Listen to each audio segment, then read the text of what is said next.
Welcome, everyone. My name is Farima Pourkhorshid, and I am a former elementary school teacher. I'm also a grassroots organizer with the Teachers for Social Justice and the People's Education Movement, as well as a very proud board member of the Education for Liberation Network. And I am a professor at the University of San Francisco. Um, so we want to start off by just taking a moment of silence and deep breaths for the countless Black lives lost to state-sanctioned violence. We hold heavy hearts for the recent murders of Rayshard Brooks, Toyin Salau, Robert Fuller, George Floyd, Tony McDade, Breonna Taylor, Nina Pop, Ahmaud Arbery, and for all Black lives that have been murdered at the hands of white supremacy, including the thousands of lives lost to COVID-19, which has disproportionately impacted Black lives. So let us take a moment.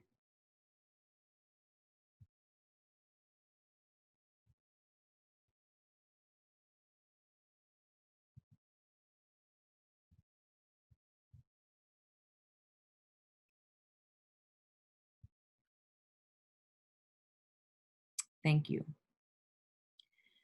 I also want to take a moment to acknowledge the stolen, occupied, unceded Ohlone lands that I am joining you from here in the California Bay Area.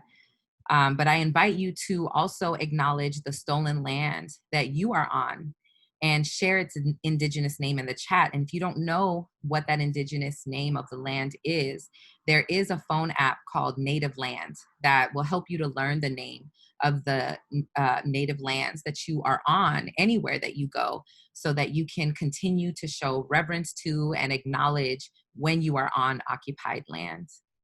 And this is important because the theft of indigenous land is part of a centuries-long genocide and ongoing project of settler colonialism. And we acknowledge that these are ongoing struggles for Native nations and that indigenous people should never be mistaken as ethnic groups, because they are in fact nations, and many are actively working to restore their sovereignty.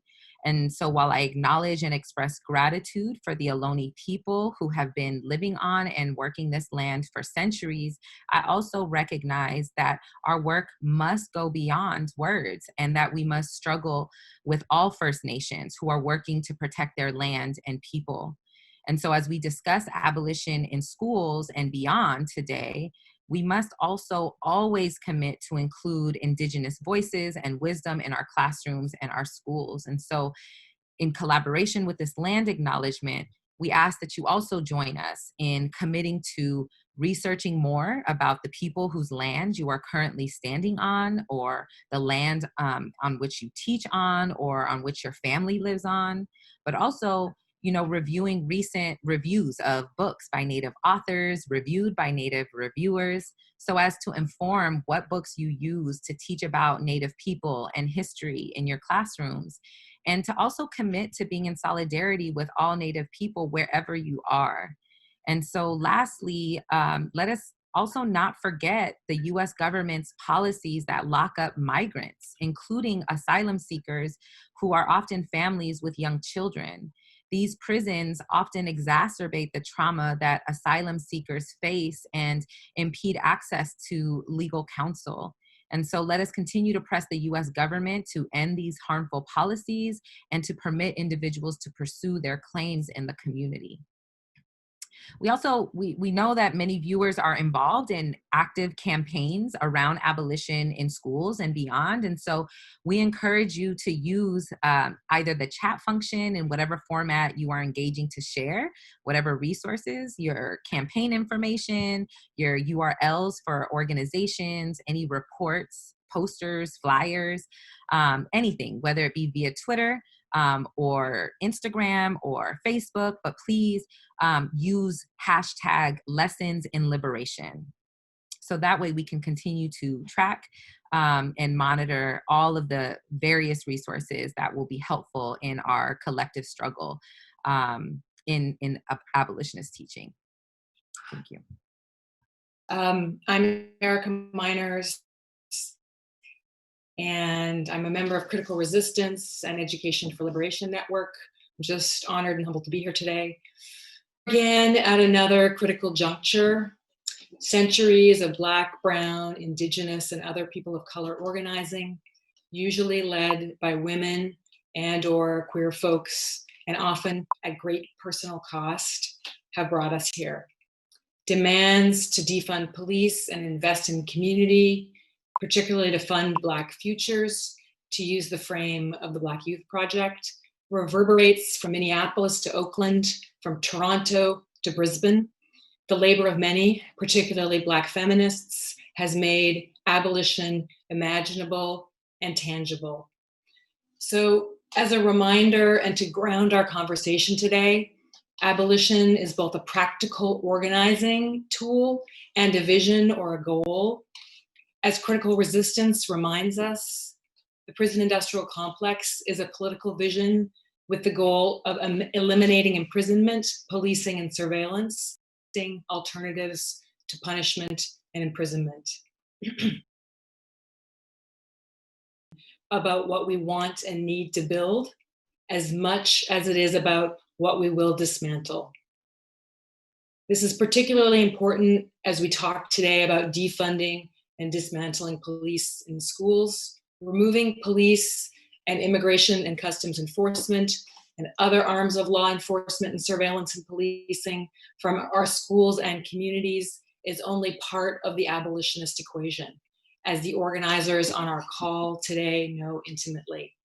Our struggle is also what we must collectively build and invest in. For example, meaningful feminist and queer affirming sexual health education, school funding formulas that do not hoard resources and opportunities in the whiter and wealthier pockets and regions. We need more and better paid Black, Indigenous, Brown teachers, school staff, and leaders. We need more educators and school personnel supported to practice mediation and conflict resolution. We need more poetry and art teachers, more books, libraries, and the list goes on. So abolition has always been as much about building as it's been about dismantling. So before I turn to Stephanie to start our conversation, we also know that many viewers are involved in active campaigns around abolition in schools. So we encourage you to use the chat function in whatever format you're engaging in to share whatever resources, campaign information, URLs for organizations, reports, posters, flyers, or via Twitter with the hashtag Lessons in Liberation.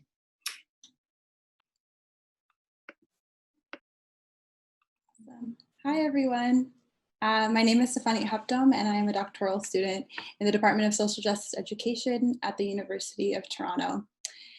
For the past 2 years, myself, Farima, Erica, and others have been involved the Education for Liberation Network and the Critical Resistance Working Group on Education and Abolition to be creating resources across different contexts to build what's called the Lessons in Liberation and Abolitionist Toolkit for Educators, which will be released in 2021 by AK Press. This toolkit documents how educators, young people, organizers, and communities are building and practicing abolition in their schools and neighborhoods. With examples and analysis of grassroots campaigns, first-person narratives about curricular projects, and descriptions about restorative, healing, Indigenous, and transformative justice practices in classrooms. Our hope is that this toolkit will not only function to generate dialogue and practice, but it'll also be used to elevate and network the politically urgent moment that is in the process in our schools and our neighborhoods. This webinar, which is the second of a 3-part series that we've been hosting in June, lends itself to the conversations that will be held in this toolkit. Before we begin, I just want to say some very due thank yous. Thank you to our ASL interpreters, Sean Merriman Roberts and Rodney Laban, as well as Daryl Morrell, who is providing closed captioning for our event. To Farima Pour Khorshid, Shiva, and Chrissy Hernandez, who have helped to organize this panel, as well as Emily Batista and everyone from HALA in New York City, who will be moderating our next webinar on youth organizing, which will be held on June 30th. as well as Hoalehi Organista, who is helping with the technical aspects of broadcasting our webinar this evening. I would like to invite our panelists to join us on the screen and thank them, of course, for joining us, for being here. We have Jackie Byers, the founding director of the Black Organizing Project in Oakland. Edgar Ernesto Ibarra Gutierrez, who is the program and leadership coordinator for Milpa and Salinas, California. Jen Johnson, the chief of staff at Chicago Teachers Union, and Andrea Vasquez Jimenez, the co-founder and co-director of Latinx Afro-Latin America Abya Education Network here in Toronto. I'll have you leave for one moment and then I'll invite you back shortly. To access CART captions for our event, if you need closed captioning, please visit our stream text event site, which is www.streamtext.net//event=EFL. The link was also sent out to everyone who's registered by Eventbrite and is included in our YouTube page description box. You can also find the YouTube stream description box full bios for all our panelists. The hashtag tonight, as Erica had mentioned, is hashtag lessons and liberation. And we encourage you to, as you are listening, share resources with one another there or in the comment box below. And we just want to issue that some of our panelists may offer some words in Spanish, and so we do apologize in advance if that is not picked up in our CART captioning or ASL interpretation. All right, I will invite Jackie, Jen, Andrea, and Edgar back onto the screen.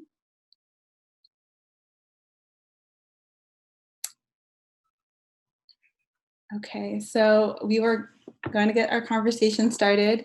While all of you and your organizations have been working for a long time, your campaigns are at different places. And so it's helpful for us and to those who are listening and are interested in strategies for organizing towards abolition in schools to hear about the different places your campaigns are at and know a little bit more about it. So to begin, can you please each introduce yourselves and tell us a little bit about your local organizing that you're currently part of, specifically as it pertains to defunding or divesting from police in schools. And we can start with Andrea. Hi, thank you for having me here. Hi, everyone. My name is Andrea Vasquez Jimenez. I'm a community organizer and co-founder and co-director of the Toronto-based from Canada, Latinx Afro-Latin America Abya Education Network. We were a lead organization that pushed for the successful removal of the School Resource Officer, SRO, aka Cops in School program in 2017 at the largest school board in Canada, the Toronto District School Board. Currently, I'm a lead organizer with our Latin campaign for police-free schools Ontario-wide, hashtag police-free schools ON-wide, across all educational levels, including post-secondary campuses. We know that regardless, whichever name the Police in Schools program comes packaged in, whether that be the SRO program, the School Engagement Team program, Police Liaison Officer program, Student Liaison Officer program, or Campus Police Special Constable program in post-secondary campuses, we know that the detrimental effects are still present. The importance in elevating right now, LN, elevating this to a provincial issue is precisely because of the issue of police in schools, and the school to prison pipeline is not an isolated or local issue. It's not a one school board issue or one post-secondary campus issue. It is a systemic issue and a global issue. And that demands a systems response. And currently in our case, the provincial government is able to mandate police-free schools across educational levels. We know that having healthy, equitable, police-free schools is a public health issue and is a labor issue. And it speaks to the larger systemic issues of the underfunding and under-resourcing of educational spaces that have been ongoing for decades. Not only are police-free schools fiscally responsible and a professional obligation, it also moves beyond that because it is indeed a legal obligation. It is a human right. the continuation of police in schools is gross negligence and ongoing human rights violation. To finish off, one of our frameworks that we do take up comes from our partners in the US in the International Movement for Police-Free Schools. Our partners, Alliance for Educational Justice and the Advancement Project. And that means we take up the police-free schools definition quoted as dismantling school policing infrastructure, culture, and practice, ending school militarization and surveillance, and building a new liberatory education system. And more recently have been looking at abolition through the lens of Ruth Wilson Gilmore. When they speak to that, abolition is about presence. It is about life-affirming institutions, and ultimately a liberatory and life-affirming educational system and institution, wherever that may be, is not possible with police presence, policing, criminalization happening in our schools.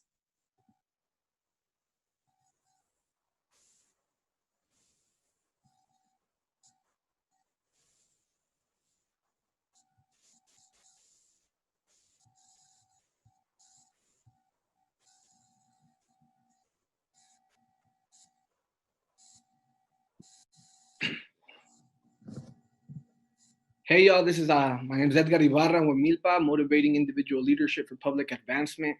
We're based in Salinas, California.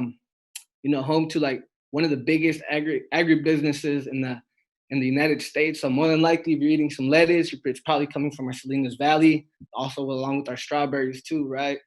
And one of the biggest things, organizing that we've been doing here locally, along with other different partners in our area in the city of Salinas and throughout the region, is really focusing on the school resource officer, right?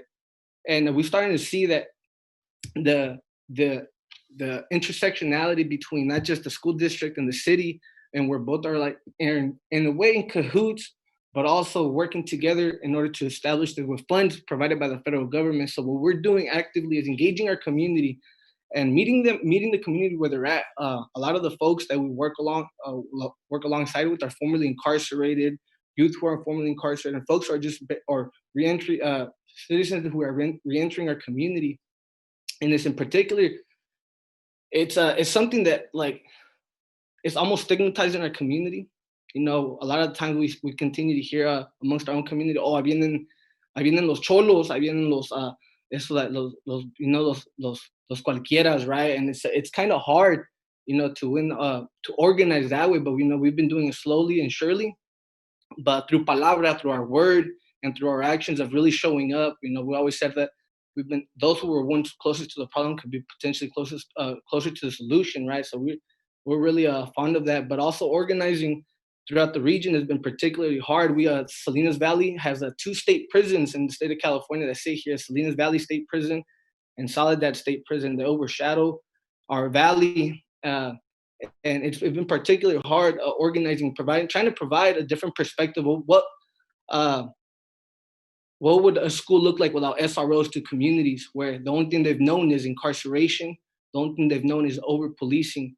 So the uphill battle for that to actually just continue to provide that different perspective and into what would a potential school look like without SROs or any type of law enforcement or any type of just security.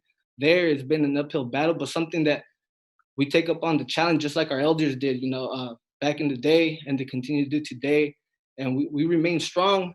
And so we're aiming for complete abolishment of just any school resource officer, law enforcement within the school setting. So, but most importantly, not forgetting that as we organize and as we continue to put in place many different things, the system's paying attention. They're taking notes at everything we're doing and everything. And so always just being mindful of what they're doing, and also being mindful of how we're organizing and how we're preparing for the next step. Palabra.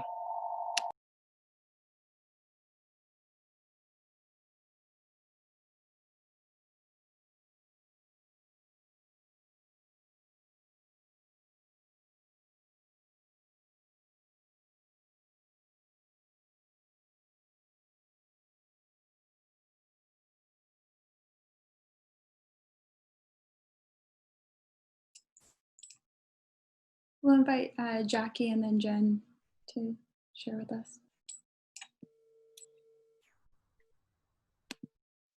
Sorry, it says that my host has stopped my video, so I can't start the video.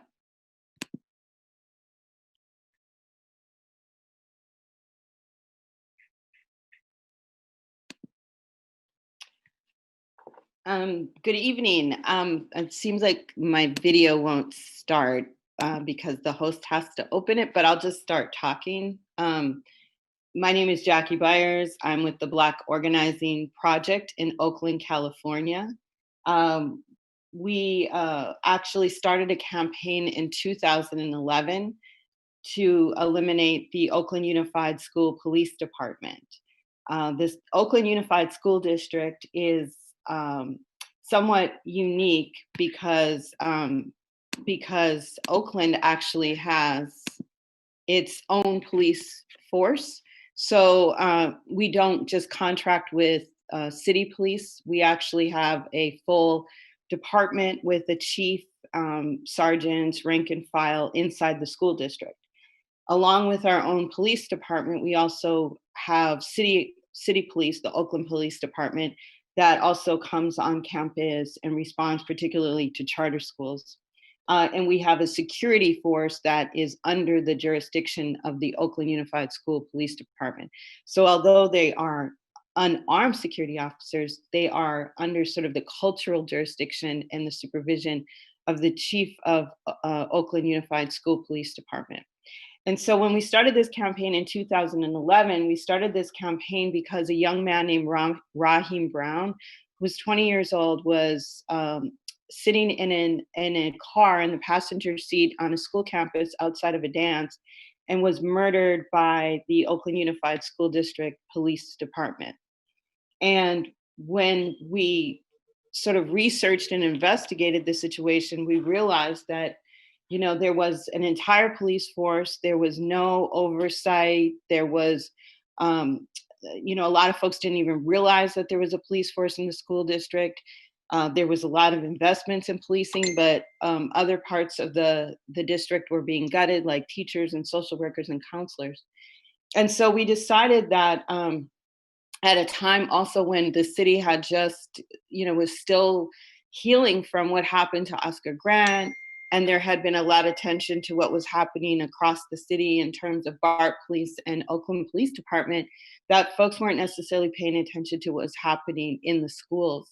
And so we saw this as an important opportunity to raise the issue of what was happening in the schools, the issue of over-policing of Black youth. And we also thought it was important to raise the issue of police abolition in general. And so in 2011, we decided that our campaign would focus on removing police out of Oakland Unified School District by 2020. And we believe that although we started to work on certain reforms, that our ultimate goal was police removal. And a couple of years ago, we just stopped working on the reforms and decided that we needed to push for the full removal, and that to some degree, the reforms were getting in the way of the abolition. We found ourselves in the margins, and it was kind of a lonely place to be, except for some of the folks nationally that were working on this issue in places like Denver and places, folks who were really trying to move police-free schools. We also use that term as part of the Alliance for Educational Justice. The police-free schools term for us fits well because a lot of folks will trade one law enforcement agency for another. And for us, we want to be clear that we're talking about abolition of law enforcement, probation, sheriff's department, any kind of structure, and really investing in a new way of redefining safety for Black and Brown students. We also are calling for a Black sanctuary, which is a pledge to support true sanctuary in our schools that is inclusive of Black students as well as other immigrant students, Black and Brown students, all students, but really bringing Black families, Black students into the center of the conversations around sanctuary. Oh, and we are in the middle of a campaign right now. We have a resolution that is on the table June 24th, and it is the George Floyd resolution to eliminate the Oakland Unified School District Police Department. And so we are just I'm kind of in the middle of the fight right now, and we're hoping to win on the 24th. So it's a big push right now. But thank you for inviting me, and look forward to the conversation. Hey everyone, this is Jen Johnson from Chicago. I am currently the Chief of Staff at Chicago Teachers Union. I am a licensed high school history teacher. I taught for 10 years at one of the Chicago public schools that had 2 police officers every day in the building and had a police room. So, the Chicago Teachers Union, we represent 28,000 plus educators, active, retired, clinicians, counselors, all kinds of different folks from across the city in over 500 schools. We work with over 360,000 students across the city, 90% of whom are students of color. Nearly half of our students are Latinx, and more than a third are Black students. Currently, the state of affairs in Chicago is that at least 74 out of more than 90 of our high schools have 2 school resource officers assigned to them. And there are additional police patrols that often come in the morning at arrival or in the afternoon at dismissal time and surveil our students' entry and exit from the building. Currently, the school district has a $33 million annual contract towards this policing in schools. We at Chicago Teachers Union have really tried to engage in an evolution of our position over the last decade. I came into CTU as a part of a group of leaders from the Caucus of Rank and File Educators back in 2010. And for the last decade, we've tried to work with members and community to build what we consider to be a social justice brand of unionism, an organizing brand of unionism. And luckily, we've been a part of a national network of teachers unions who are like-minded, who are working with other labor allies to do things like bargaining for the common good, right? Really trying to think of our work as educators in the context of our students' lives. And so over the last decade, we've tried to build in coalition with community partners towards the vision of a just Chicago public school system, which actually does right by our Black and Brown students in particular. And it hasn't been easy. Like, I am so excited to hear from folks who have done this work and successfully and no longer have police officers in schools. And, we're seeing this wave take over cities around the country, which is incredibly exciting. And I hope that will help pull us in Chicago in the right direction. But I say that it's challenging because that's important to know, right? Our educators are of different backgrounds. 50% of our educators are white, whereas only 10% of our students are white.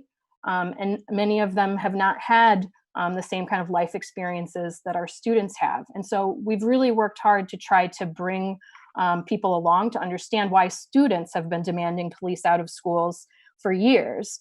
This is something that our young people have led on and that we are catching up on. And we think that it's our duty to catch up and to make sure that we are honoring and respecting what our students say is what makes our schools safe.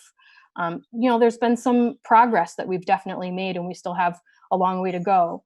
After the brutal murder of 17-year-old Laquan McDonald in 2014, we saw a sea change in Chicago. We saw organizations get more attention for the work they were already doing. Let me be clear about that.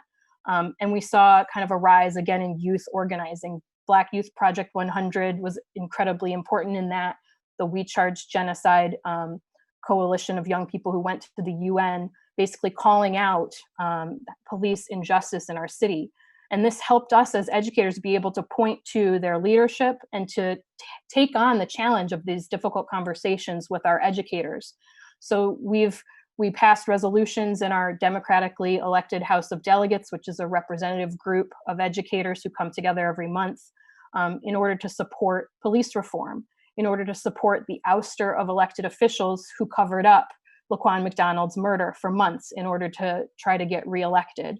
And we moved to support efforts that were community-led. One of the really important examples of that is in 2015, when organizers finally won, after decades of fighting, of the first ever reparations ordinance in American history for victims of police torture and survivors of police torture, one component of that ordinance, which was passed in 2015, was that a curriculum be developed. And we at the teachers union said, we need to be a part of that. We don't want to sit idly by and not be contributing to ensuring that the curriculum was well developed and would be taught in our schools. And that's still honestly a challenge. As with many mandates, it's an unfunded mandate in our school district. And so while the history of police torture in Chicago should be taught in every 8th and 10th grade classroom across the entire city, we know that there are educators who still resist teaching it. And we know there are principals who will not hold teachers accountable to teaching this important history, but also the victory of reparations. Reparations were won in Chicago, and the work continues to build a memorial to the torture survivors, to keep open a counseling center that was won. And so as a union, we've tried to be a part of and a participant to the leadership that our youth and other organizers are providing. So we've supported changes in state law to the school discipline code to ensure greater use of restorative practices and less encounters with police. But we've still seen policing go wrong in our schools. We had a really awful videotaped incident at one of our high schools a couple of years ago where a student was tased. And I recently watched a panel where her father talked about the lasting trauma that has been inflicted on her as a result of this encounter with a police officer in her school. So we've tried to follow our students, and that led to specifically providing contract proposals in our last contract. So before we went on strike in October of 2019, we proposed that police be reduced and that the dollar amount that is allotted for police in schools be redirected into wraparound services for our schools. And unfortunately, we still have people who are not clear on why abolition and why defunding is actually a clear demand. And so we're in a moment where we're trying to engage in that kind of dialogue, and where members are lifting up the voices of our young people from STOP, from Brighton Park Neighborhood Council, from Students Strike Back, have been out in the streets this last weeks saying their experiences and saying, why is it that $33 million can be spent on policing, but when I go to school, the computer lab is broken, right? And I can't access my education. Or now I'm at home doing remote learning, and I don't have access to the internet or an adequate device, or I'm sharing a device with my sister, but there's $33 million for policing. So, as a union, we've tried to move our positions closer and closer to the notion of a loving, just, and liberatory school setting, where we have more unarmed adults who do the work with our young people of listening to them.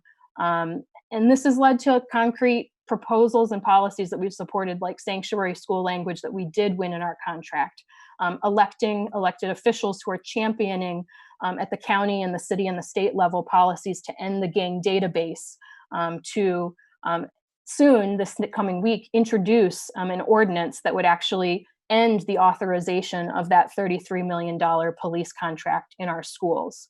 So I'm here to learn from everybody else who is further along on this. And I'm here to say that as a Black educator myself, I need my fellow educators to understand that this is what students and organizers have been fighting for decades, and that we need to stop the debate.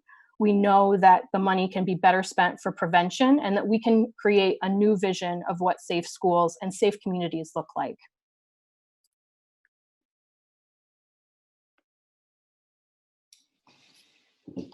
So much wisdom on this call. I'm just so radically moved, and also just appreciate all the participants on this call's love and support for our tech Zoom moment. I just want to lift up, Edgar naming the people who are closest to the problem often have the solution. And I also just want to lift up all the panelists who've been working on this. I think Jackie mentioned starting in 2011, right? And I want to lift up Andrea's kind of win, but this long-term struggle, and Jen talking about the work over the long haul. I think it's just so important to recognize the labor that people have been doing for a long time to build this political moment. And I also just want to lift up the many shout outs we've had from all the panelists for all the young people that have been leading the way here. And I'm excited about our next panel, what's really centering youth organizing. I'm going to switch a little bit here to strategies and ask panelists, because I think what people are hungry for, what I keep hearing is, we want to do this. We want police-free schools. What should we, we're thinking about abolition. These conversations are growing. People are hungry about how to do this work, the specifics. So I'm wondering if we can have each of you talk a little bit from different kinds of contexts. I know that some of you are doing multi-generational organizing. Some of you are working particularly with educators within a labor union context. Some of you are working more directly with families and communities. Some of your work spans pre-K through post-secondary education. But can you focus on some strategies and tactics? They don't necessarily have to be ones that are I think we learn a lot from things that don't work as well. And I was really appreciative of Jackie's note, thinking a little bit about reform, abandoning that as a strategy. I think that's really a great observation. But let's start with Jen and Edgar, kind of go a different direction this time. Maybe we'll start with you, Jen. And Jen, can you talk a little bit about, expand a little bit more on the Chicago Teacher Union's approach about political education and abolition? What are some challenges and what are some opportunities you found? And then we'll go to Edgar to talk a little bit about MILPA and how you're drawing on healing informed organizing to build people power to keep cops out of schools. So we're going to start with Jen. Thanks, Erica. So I'll lay out a few strategies, and I just want to again say that we are not where I would want us to be, and it's a constant evolution. We're trying to grow into this work. I will say up front that the debate that folks are having around the country around the word defunding is happening within our union membership. I'm trying to help people understand what Miriam Kaba said in her New York Times editorial, that abolition means abolition, and that we need to not dance around these terms. And that's a challenge. Not everybody across our 28,000 members are on the same page. And so the political education has been ongoing, but it's especially sharpened in these moments, right? I keep telling everyone that the video of Rayshard Brooks alive and talking to the police is like haunting me these last several days. And I need educators who are resisting being comfortable with these terms that feel radical to them, like defund and abolition, to understand that this is life and death.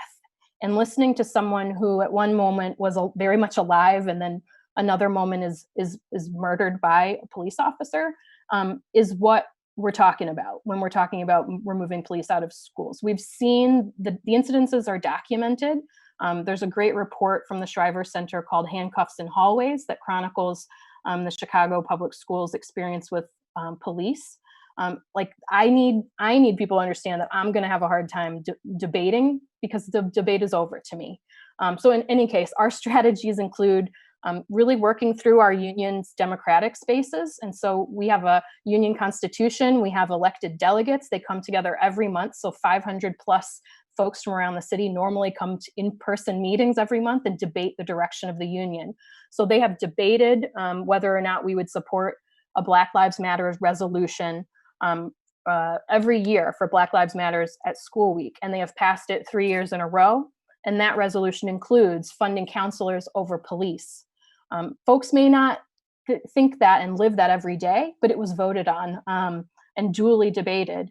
We had a series of ways that we collect contract proposals. So bargaining for the common good, like I mentioned before, is a key strategy, is seeing your work in landing a contract as bettering the greater good, not just securing your own personal benefits and conditions for your work, but betterment of the city of Chicago that benefits our students and their families. And so we've bargained for additional unarmed, loving adults in our schools. We won in our recent strike more nurses, social workers, case managers, English language program teachers, restorative justice coordinators, counselors, homeless student advocates, librarians, and we won sanctuary school language for the first time.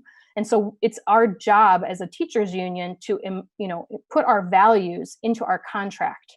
And that requires discussion, debate in various union bodies. And again, it's still going on. So the next part is the political education and leadership development. Something that I'm incredibly proud of that our union does well is identify leaders who are coming into their own in the union space and making room for them on our committees, finding ways for them to connect to the press, finding ways for them to write and to have their words shown and shared in our union magazine, lifting them up. We do a summer organizing internship every summer with 25 to 30 educators who learn how to be organizers. And a lot of the leaders that are pushing for police out of schools come out of that internship or come out of a tradition that is a racial justice and more radical tradition, or they've self-taught.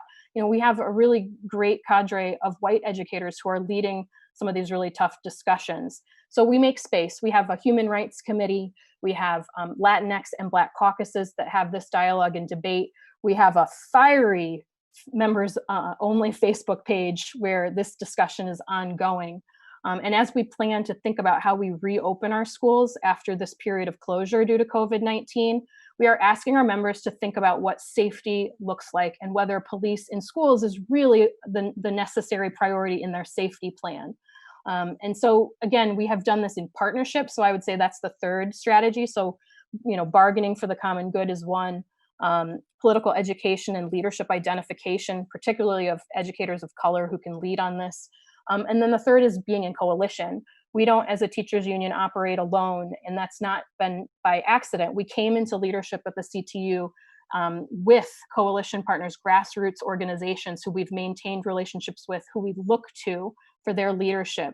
And so when we sponsor rallies, when we do actions in order to push the idea of police out of schools or to support justice for, Rekia Boyd or for Laquan McDonald, we do it with coalition partners who are leading on these issues, because we as educators have everything to learn from the students, parents, families, and community who live in the neighborhoods where we work.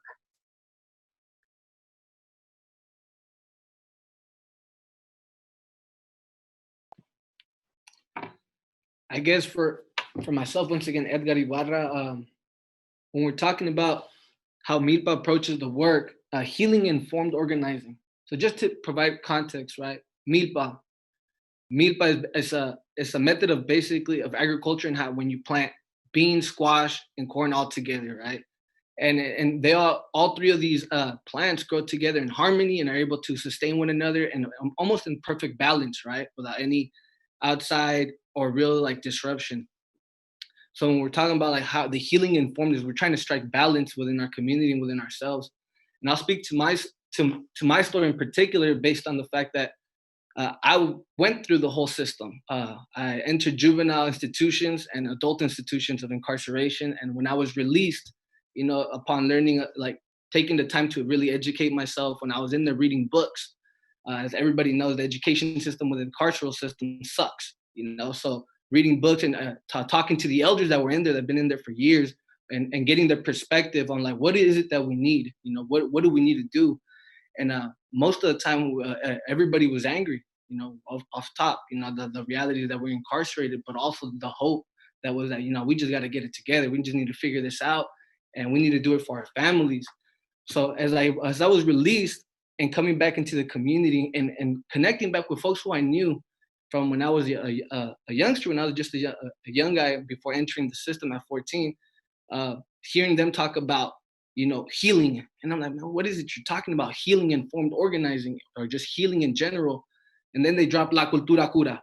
God knows what that meant, right? And so I was like, man, it put me in the state where what does it mean? And actually seeing what the community was actually, how they were organizing and coming together made sense.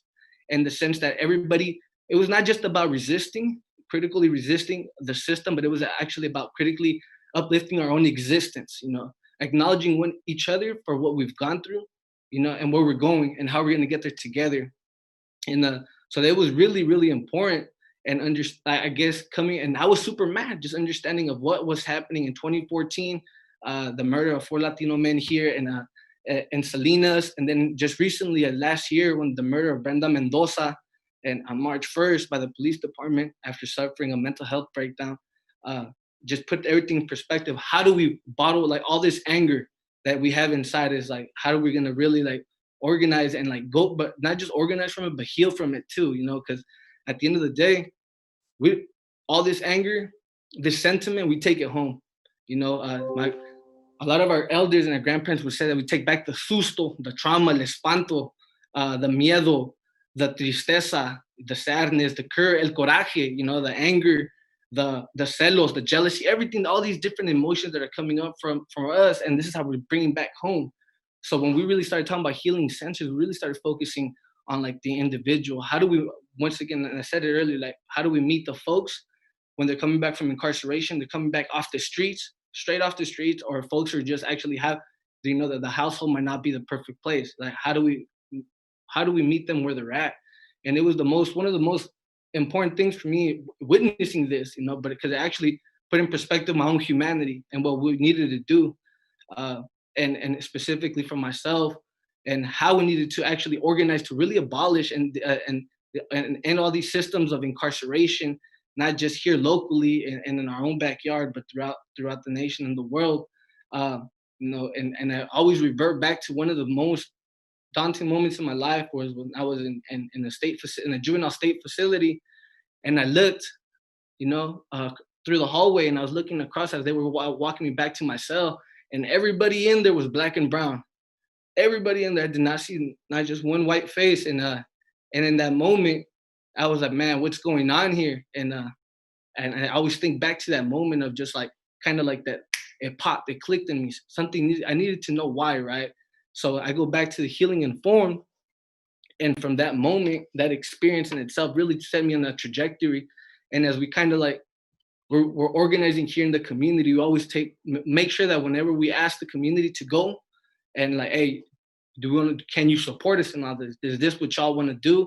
We always make sure to provide a before and after place for healing. And healing is just when I use the term, is more of like a space to desahogarse, to just release, to come through and share that. Because most of the time, a lot of folks go up to that podium shaking, trembling, anxiety, or full of rage and anger of what has happened.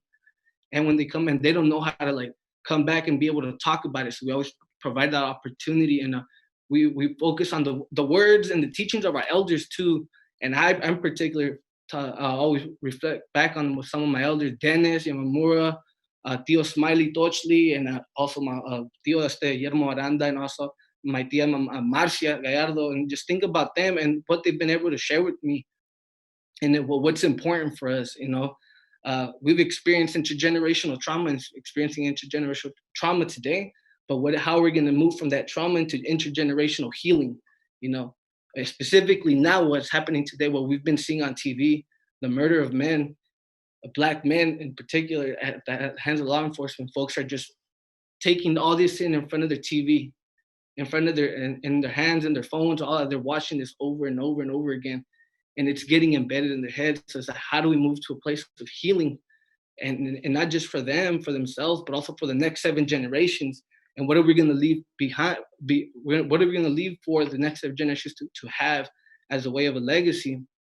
And so the healing informed approach is just really, at the end of the course, once again, I say, just uplifting our existence at its root, you know, cherishing one another, embracing, appreciating one another is the most important thing. And also just sitting, and sometimes, you know, most of the time it's just being there with one another in solidarity. Not even, sometimes we don't have to say anything, we just got to be there. And we pose a lot of the time in doing this type of work, and just more organizing and shoulder to shoulder with the gente out there, and from the city councils to school boards to the board of supervisors. We always like to pose the questions to them, and it goes back to W. Du Bois in The Ordeal of Man's Heart. And I believe it was written almost 100 years ago, but I believe it's super relevant to what's going on today, and it's super relevant to just, you know, what's going on today and what's going to happen in tomorrow as well, right? And W. Du Bois poses the question of, what does integrity do in the face of oppression? What does honesty do in the face of deception? What does decency do in the face of insult? How does virtue face brute force? And every time I read those, and it's like, I'm always conflicted, you know. For me, you know, and the way I was brought up, and the way from the streets to the system, we've only known one way, and one way, and that was complete violence.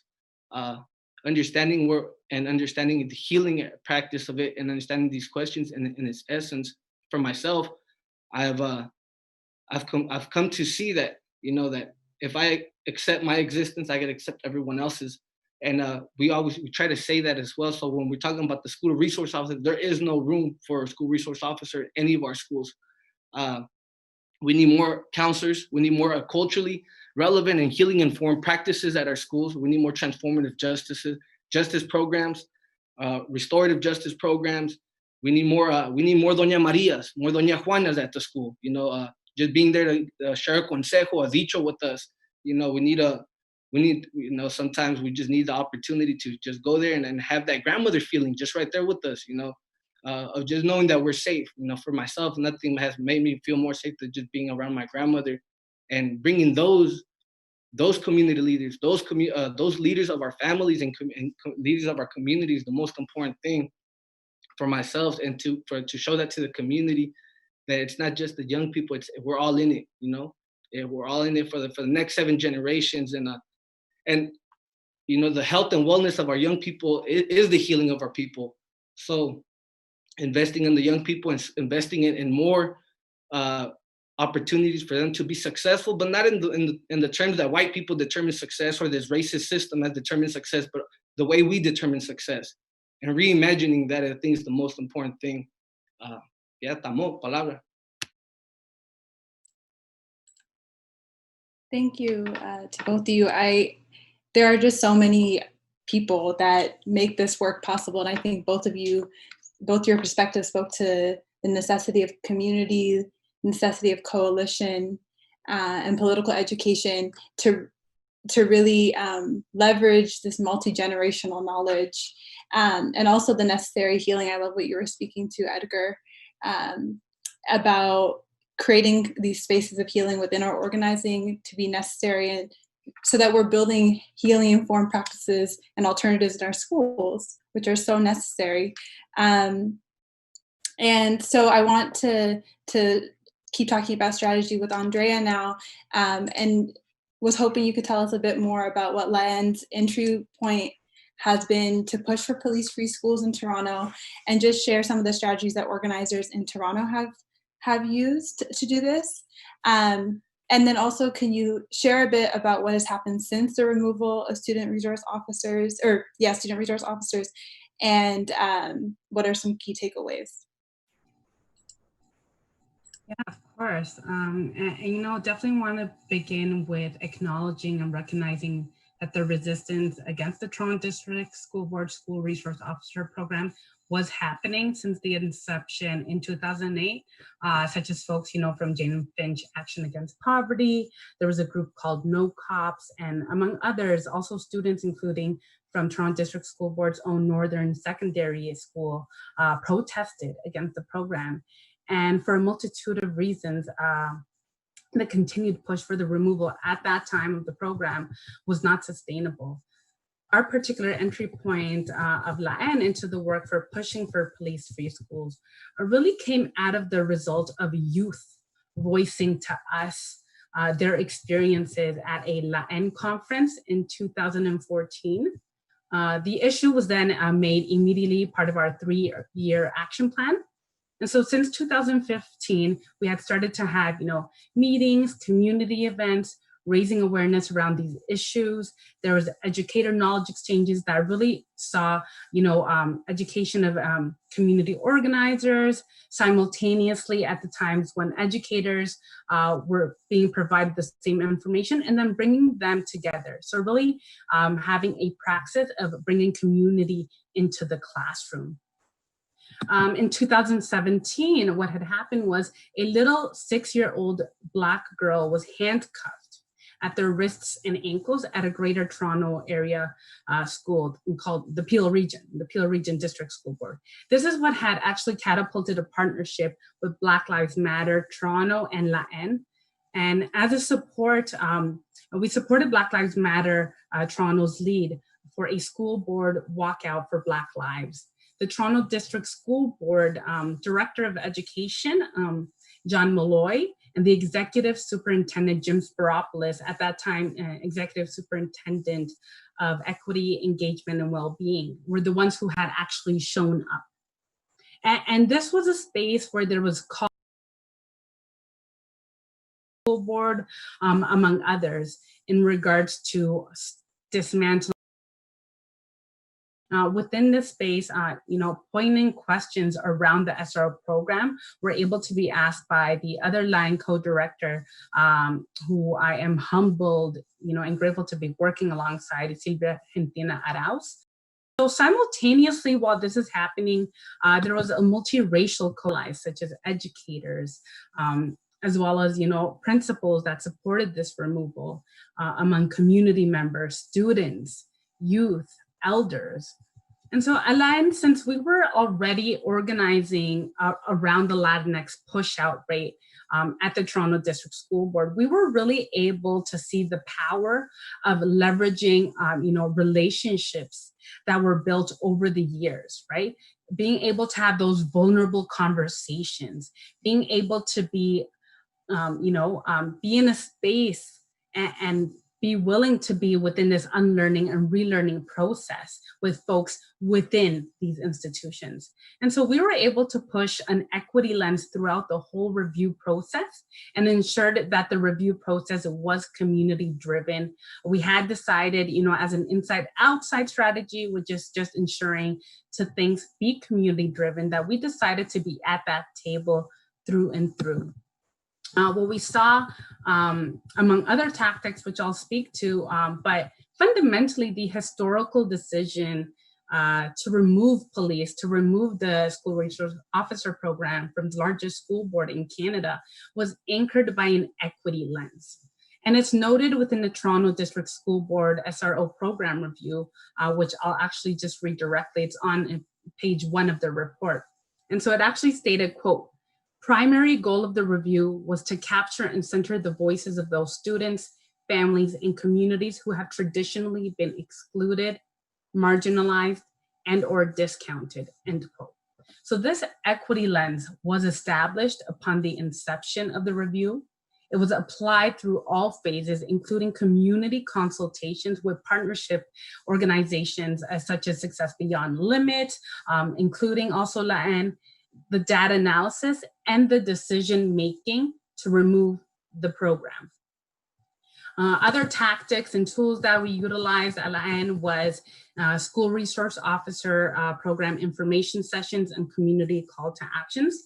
The reality was that a lot of parents, guardians, caregivers, educators, and even students themselves didn't actually know that they had stationed police officers in their schools. And so this was a way to, create a community hub and start getting additional folks involved into the push against the SRO program. We had also compiled digital storytelling. We were able to capture lived experiences and stories of youth. And that is qualitative data. That's not anecdotal stories, how a lot of folks try to paint it as. Lived experiences are qualitative data and are fundamental to ensuring that people understand the lived impact of police presence in schools. Both LAN and other coalition partners utilize the Toronto Police Services Board as a space to highlight these issues, to bring awareness to this, to bring conversations to the kitchen table, to educational spaces, to workspaces. It was really to galvanize media to, ensure that this information was being focused on, that there is police presence in schools. Petitions were made, and the petitions garnered over 1,000 folks in support of the removal of the SRO program. Among other tactics, there were artivism pieces, right? Really showing in a strong way how art can really signify and depict the harms of police presence in schools and showing the differentiations as to how, in comparison to their white counterparts, how particularly Black African diasporic students, undocumented students, disabled students, among other intersectional identity markers, are impacted by this. And there was always continuous pressure, emailing school board trustees. And for us, the focus was on school board trustees because they were the decision makers to remove the SRO program. We didn't have to wait to, try to get the support from Toronto Police Services Board meeting, because at the end of the day, school board trustees, school board members were able to make that decision. What's really exciting since the SRO removal at the Toronto District School Board, actually in their Caring and Safe Schools annual report for 2018 to 2019, which was actually released a few months ago, it actually shows data post-SRO removal landscape. Some of the key findings really indicated that there was a shift, this cultural shift away from punitive disciplinary practices. And instead, the most used interventions by schools were contacting the parent, guardian, guidance support, social work support, and restorative practices. And with this culture shift, we actually saw that the number of suspensions dropped 24% in comparison to the 2016-2017 school year, when the SRO program was still live in the Toronto District School Board. The number of expulsions plummeted 53%, 53% than in the school year of 2016 to 2017. And the data at the Toronto District School Board actually shows us that if a student gets expelled, the likelihood of them graduating is 10 to 15%. Right? So imagine just by, removing the SRO program and really pushing towards a paradigm shift that is more relationship-centered, healing-centered engagement, and grounded in restorative and transformative justice practices, the immense impact, positive impact that this happens to students, right? And since then, since the removal of the SRO program, data also shows that no one has indicated that they feel, less safe because of police not being in schools. And what's fundamental, I think, at the Toronto District School Board, in the context when the SRO program was removed, the Liberal government was in power. And whether it be, in these past decades, whether it has been the Liberal government or the Conservative government, there has been an underfunding and under-resourcing of our educational system. And so the changes that were done at the Toronto District School Board were really reallocating the resources that they already had and ensuring that they're able to, use those resources in a more equitable manner and a way that can support all students. There was a creation of the Black Student Success and Excellence Strategy. There was the work with the Caring and Safe Schools Department, working alongside Ma'at Legal Services, addressing inequities in suspension and expulsion processes, along with the Legal Aid Ontario funded the Plug program. And since then, we've also been able to see local organizing that has been pushing for the removal of their SRO program in the Greater Toronto area, places including, but not limited to, Hamilton, by folks such as the Hamilton Wentworth District School Board, Kids Need Help Youth Collective, and Peel region, which we had asked for the removal of a couple of years ago, but now there's a renewed call for this by folks from Peel Advocacy. We see in the Waterloo region, by the African, Caribbean, and Black Network of Waterloo region and the Students for Inclusive Schools Collective, and even across Canada, and even across post-secondary school campuses such as, the Cops Free Campus Collective at McMaster University. And also there's been organizing to keep police out in the first place, such as the recent win by the Black Liberation Collective and the Canadian Students for Sensible Drug Policy at Ryerson University. And so these are things that fundamentally build off of each other. You know, a win here is a win there, a win there is a win here. We are all fundamentally in this together. And I'll definitely be able to, you know, speak to some fundamentals and key takeaways from our work here for police-free schools later on in upcoming questions that could definitely connect with it.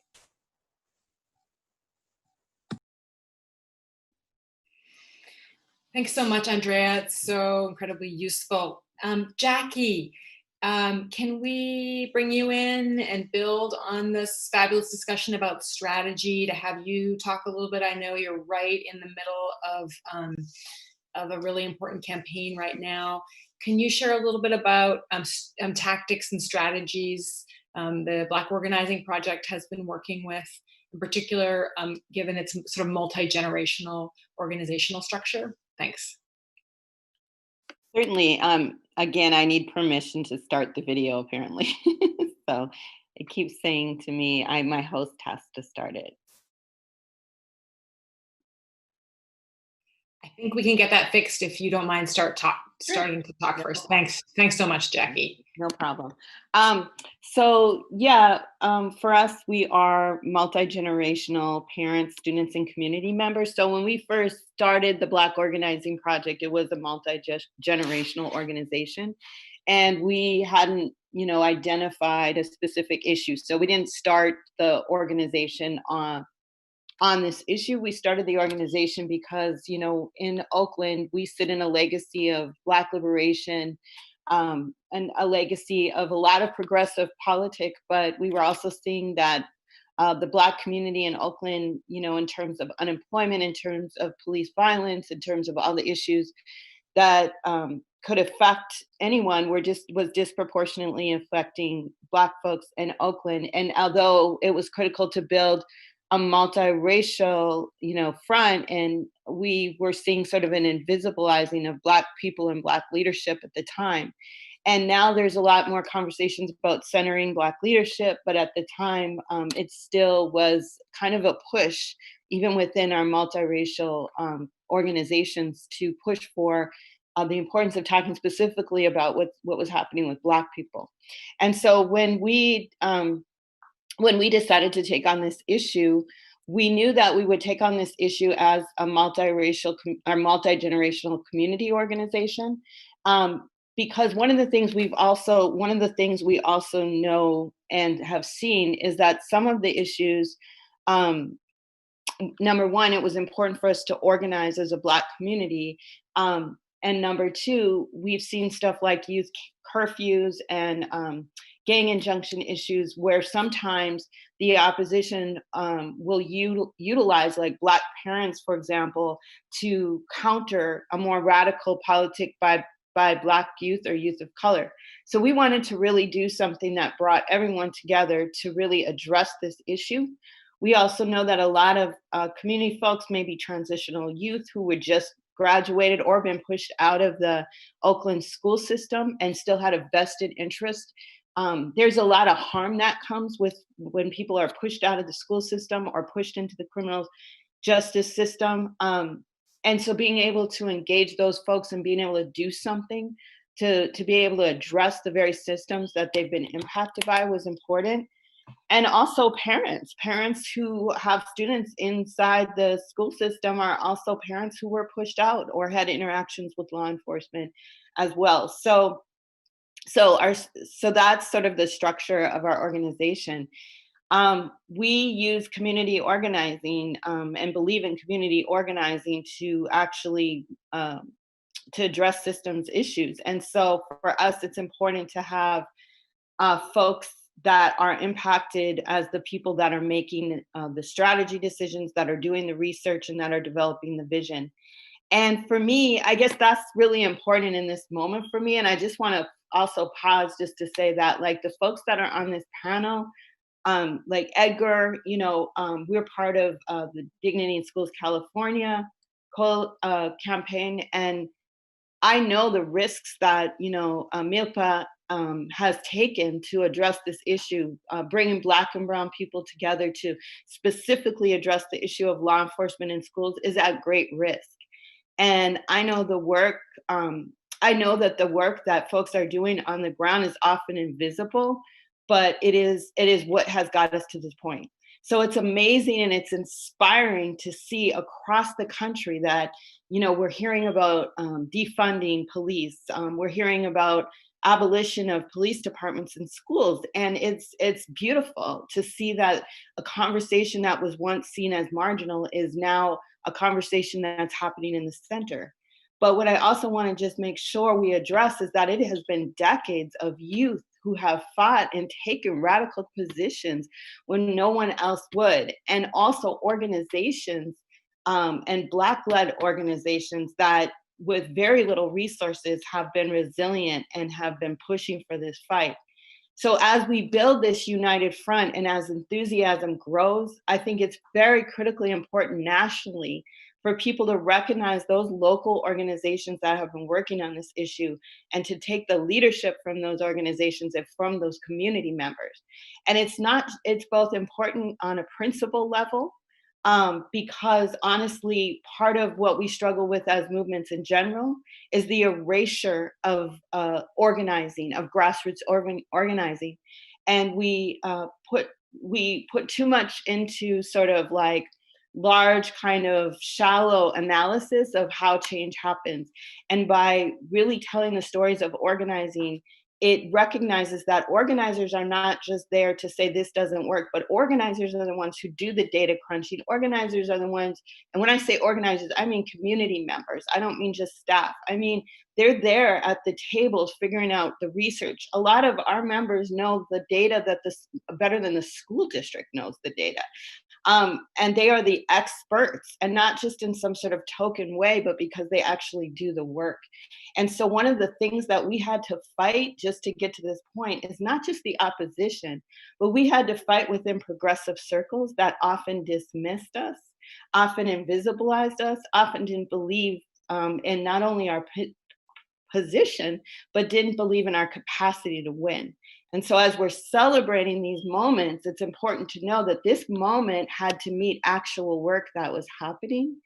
And I think it's also important for us, not just on principle, to pay attention to that organizing in the local organizations, but also on a very practical level, because we know that these institutions are going to revert back to new forms of criminalizing. So if we get rid of police departments, they're going to look at contracts. If they're ending contracts, they're going to look at their own police departments, like in places like New York, where Urban Youth Collaborative and other groups are trying to fight to make sure that the city of New York doesn't try to do what Oakland is doing. We also know that they will use surveillance or they will use probation departments. So it takes the folks that have been fighting this fight to be at the table transforming it. And with that said, I'm also grateful that, yes, we have alliances with the Teachers Union, the Oakland Education Association, as well as the Minneapolis Federation of Teachers came out in support of us, as well as the Alameda Labor Council came out in support of us, and in spite of the so-called police union that spoke against us, and they took a stand as labor, and that's really important. But even with our allies, we had to have tough conversations with our teacher allies, because part of why we have an issue of criminalization is because not just the fact that we have a police department, but we have teachers and administrators that are calling law enforcement on students, on Black students.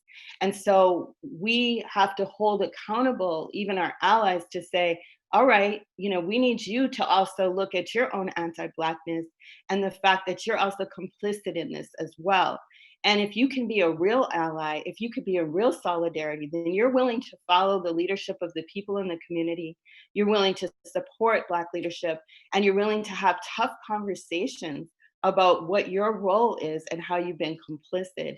And I think that with all of that in mind, we have a real chance to not only abolish a system that has been historically brutalizing us since the first Africans were brought here, but also to build something that actually could be transformative. But we're not going to do it in a comfortable way. We have to do it with real conversations and real accountability, not just for our opposition, but for our allies. And so what is our strategy? Our strategy is community organizing. with the community that has been impacted, the community of students, the community of parents, a community of Black people that are in alliance with other folks, but are taking leadership and have been not only in the street, but they've also been the ones who are developing the people's plan, the ones who are proposing the vision, and the ones who will transform the system.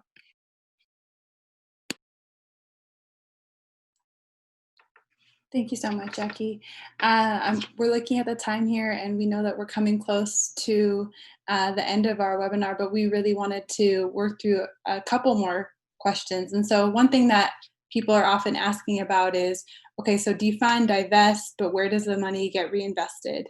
And this idea of safer schools has come up a few times during our conversation. And so I was wondering if quickly each of you could speak to maybe one way you think the money could meaningfully be reinvested to create safer schools. Just perhaps one point. We can start with Edgar. I think one way we can start making safer schools is just, well, it's a few ways, but I'll be quick and precise, is focusing on the curriculums and the textbooks, and ensuring that they're anti-racist, ensuring that we're hiring anti-racist teachers. Also, and once again, defining our success from an anti-racist lens and being more centered around our community and community needs. Palabra.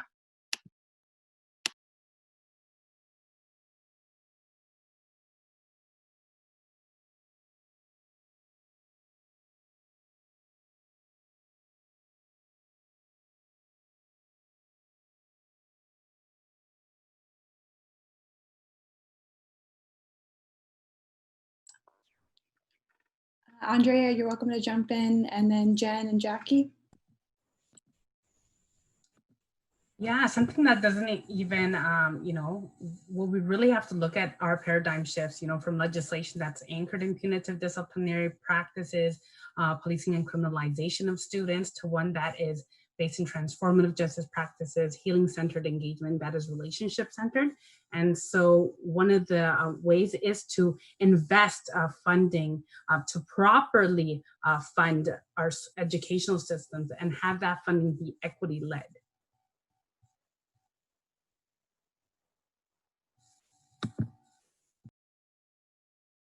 I'd echo everything that Edgar and Andrea said, and just add that when I get this question, I think about Laquan McDonald, the 17-year-old who was shot 16 times and killed by police, who lived in foster care and attended at least 2 Chicago public schools that were subsequently closed.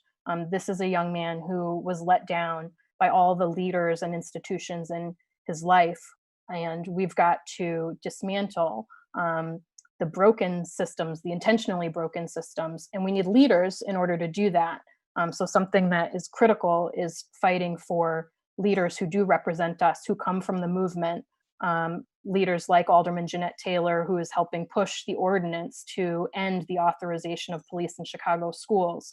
She was also on the diet hunger strike, where she went on a hunger strike for 34 days in order to reopen the only neighborhood public high school in her community on the south side of Chicago. And we fought with her and other community partners to then make that school a sustainable community school. So we need sustainable community schools which have the curriculum that Edgar talked about, that is invested in, like Andrea talked about, that uses parent engagement programs like the Parent Mentor Program, that has nurses. We had to strike for 11 days in order to get a commitment to, over 5 years, have a nurse in every school. We shouldn't have to do that, particularly now that we see the effects of a global pandemic. I can't just pick one though. I gotta say we have to end standardized testing. The pandemic has showed we do not need punitive testing systems that further serve to create false narratives about what our children can and cannot do and about what schools are succeeding and failing.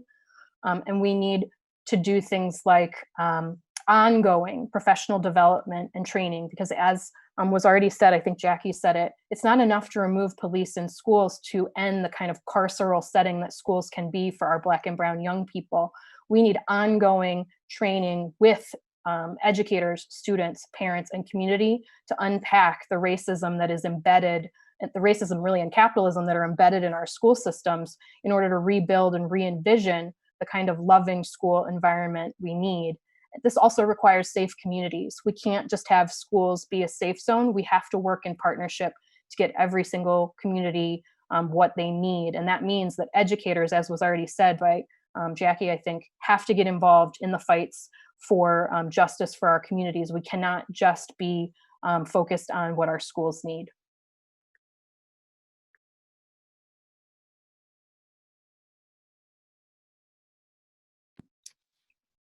Okay, I seem to have the little video glitches, but yeah, I just would want to add to what everyone else says. I agree with everything everyone said. I think the point around the city police is important point. You know, when a young person has encounters with housing police, BART police, city police, and school police, we need to look at abolishing all of those policing systems. We need to take all of the resources that were funding those systems and give it back to the people. Also repairing the damage and harms that have already been done. We have a people's plan that we've already developed that really lays out a process for how students could be at the table to design what they want their schools to look like. And we need to invest in the revision or the vision of them. So I think, you know, there's a lot of stuff people have already said, and I would just underscore that the students need to be at the table designing the type of schools they want and making sure that we invest in their vision. And that, to me, it's very simple. It's not that complicated. We just basically need to defund all of it and reinvest in public systems like also health, housing, all the things that make communities work. Schools are a microcosm, but they're not siloed against all the other things that are happening in the community. So you can't remove the cops out of school and then be harassed by city cops. So we have to look at this as a whole and work with all the other forces that are also fighting on these other fronts.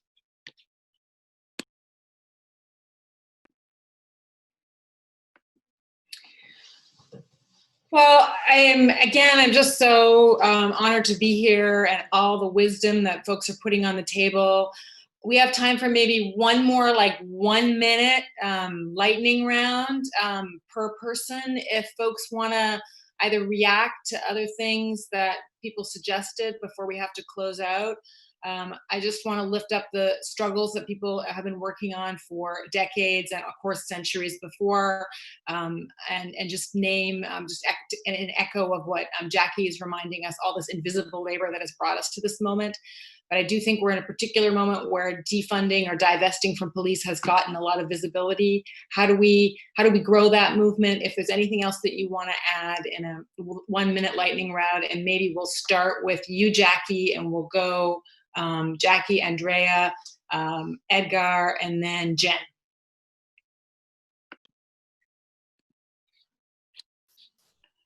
Yeah, I mean, I just think that, we're in a moment where we need to look at all of this nationally and, just fight for, we have so many people that have come out in support of what's happening in Oakland and really get behind the fights that are happening locally. When we strengthen those fights on a local level, I think we have opportunities to raise things on a national level.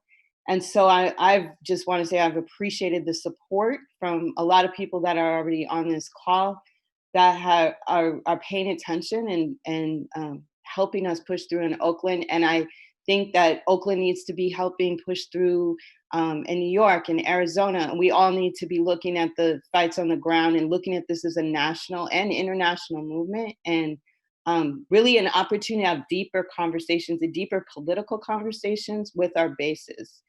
So that this opens something up and is not just the end of something. Brilliant. Edgar? As for myself, just even thinking about what everyone else has said is just, I think, is really looking at all the school boards and really looking at the way they're interacting with the community, electing folks who really represent us, but also even thinking about if for any reason and it crosses their mind to fund police, they shouldn't even be on those boards. They should be focusing on learning. They should be focusing on building an environment that is overall healing informed and culturally relevant for the students. And once again, is just if any school board's even thinking about funding police or anything, is like we really need to reassess what are they doing there, and what are their best intentions and interests for our people. Andrea?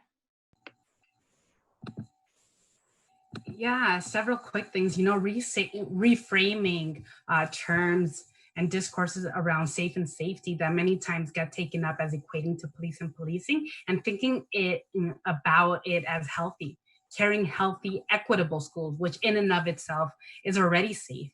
We take up the Black Lives Matter Toronto social justice framework as we will win as a social justice framework. And it's important to remember that winning police-free schools is possible. It already has been done. And to push towards liberatory education, if folks aren't going to be supporting police-free schools future everywhere, to just stay out of the way. Because as Jackie had mentioned, it's important that we don't replicate same oppressive structures by asking for reforms, whether that be less police presence, more training or more diversity in the school police force representation, or instead of having police in schools, to change them for security guards or school safety officers, or even technological surveillance. The reality is that our movements for police-free schools are not to be co-opted. And we need to start debunking myths such as whether it be police in one school, some school, or all schools. The reality is it doesn't matter how the police in schools program looks like. It's that it has detrimental impacts and the system has to go. And to fundamentally connect our movements across colonial borders. And we're really humbled and grateful to be part of this international movement for police-free schools alongside U.S. freedom fighters and our partners in this fight, such as Alliance for Educational Justice, Advancement Project, Philadelphia Student Union, Black Organizing Project, Brighton Park Neighborhood Council, Communities for Just Schools Fund, and so many more. And we will win. I want to Yes. echo that we will win. And I think, I'll just say that there's a few things that we've got to do in order to make sure we win. Number one, I'm just going to reiterate, listen to students. If high school students joke that they shouldn't get sick on a Tuesday because the nurse isn't in the building, then our priorities are wrong. And if our students are telling us that police should be out of schools, then we need to listen.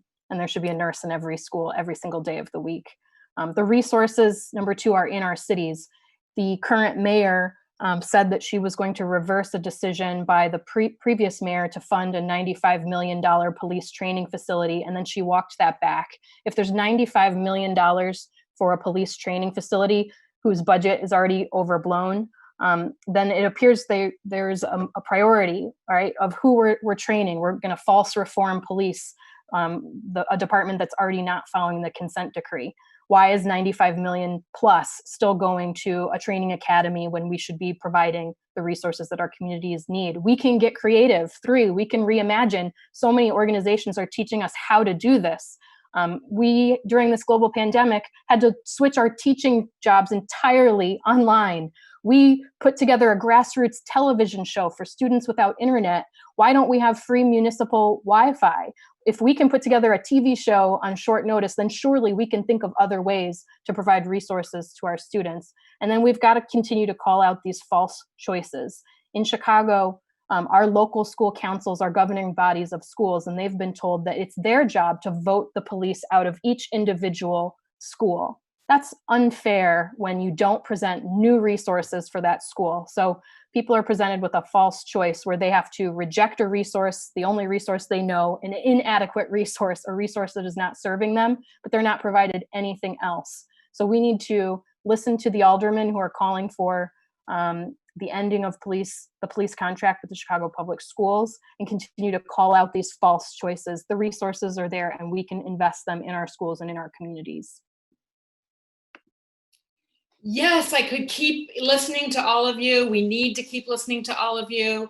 We're out of time. Otherwise, I would love to just reiterate just some of the important points. This rejection of reforms, rejection of an austerity logic, this strong, fierce reminder to center youth of color leadership, right? Just so much brilliance here, really important. I want to thank each and every one of you for taking the time to come and share strategies today, to talk about the genealogies of some of this work, to lift up your partners, to give us a sort of a snapshot of the incredible work that is going on at this moment and the legacies that that builds on, and to give us ideas about how to work in our own locations. I want to thank you and all the people that you work with for making this moment possible. I think that is so central. And I want to encourage people on the call to use the chat box and to share resources that are happening in your location. And to close out, we're going to turn to Stephanie and then Farima. And I just want to thank all of you, our panelists, our tech folks, our ASL folks, our captioner, for all the time and the labor that went into making this webinar possible. So I'm going to turn it over to Stephanie with that short and rushed but incredibly heartfelt acknowledgement of your time today. Yes, I'm echoing everything that Erica just said in terms of thank you to everyone on this call and everyone who did behind the scenes work.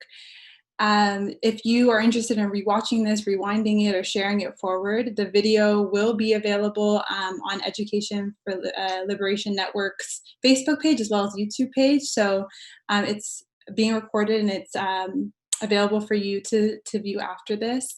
I just want to plug that in 2 weeks from today at the same time, we have our third webinar of June, and it will be on youth organizing. And so it's entitled Young People Are Healers Too. We invite you to look out for that and to register and be part of that conversation. It'll be a great panel of young folks who are doing great work.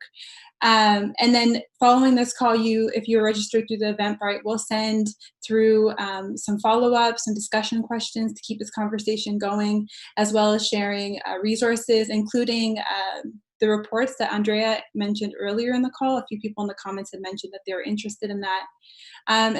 And information about how to stay informed and interested in the toolkit that, again, we will have coming out, Lessons in Liberation, in 2021. So thank you and have a good night. I'm going to pass it over to Farima.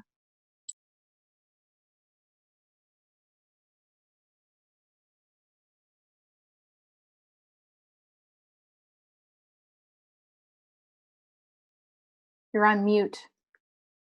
Sorry, y'all. I'm over here talking like y'all can hear me. Apologize for that. I just want to say thank you for being with us. And in the spirit of solidarity, I want to share the collective belief from activist, academic, and artist Leela Watson and the Aboriginal activist groups when they say, if you have come here to help me, you are wasting your time. But if you have come because your liberation is bound up with mine, then let us work together. And so as we leave this conversation, I ask that each of us really think about what that means for us right now. There is so many points of entry. And just like the last webinar that we had, it's really important for us to collectivize in this moment.